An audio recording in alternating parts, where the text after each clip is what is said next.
Malam itu, tidak ada seorang pun yang benar-benar mengerti apa yang sedang terjadi di desa Keruing.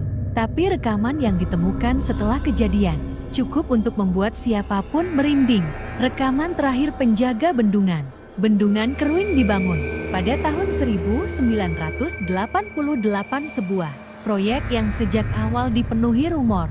Warga desa sering berbicara tentang penunggu air. Sesosok bayangan tinggi dengan wajah basah dan rambut menjulur seperti akar pohon. Selama puluhan tahun, rumor itu hanya rumor. Sampai kejadian 3 bulan lalu, dalam rekaman CCTV yang kabarnya tidak pernah dirilis ke publik, terlihat Pak Herlan penjaga bendungan malam itu berjalan bolak-balik di pos jaga.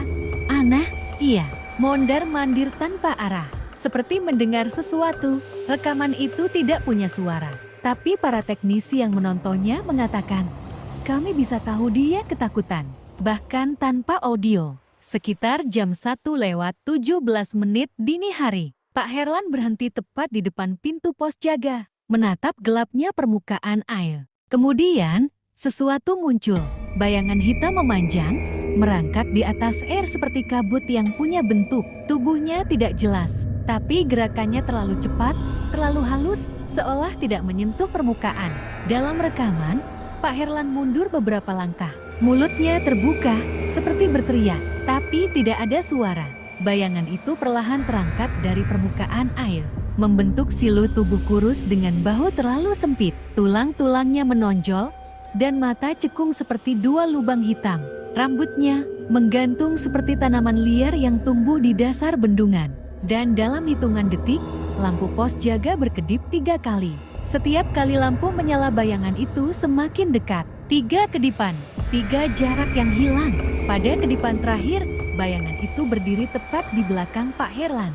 Saat itulah rekaman menjadi hitam. Keesokan paginya, warga menemukan pintu pos jaga terbuka dan meja kerja terbalik. Tidak ada tanda perkelahian, tidak ada darah. Hanya jejak air mengalir dari pos jaga menuju tepi bendungan. Lalu berhenti di sana, seolah sesuatu kembali ke air sambil membawa seseorang. Tim pencari menghabiskan 3 hari menyisir bendungan.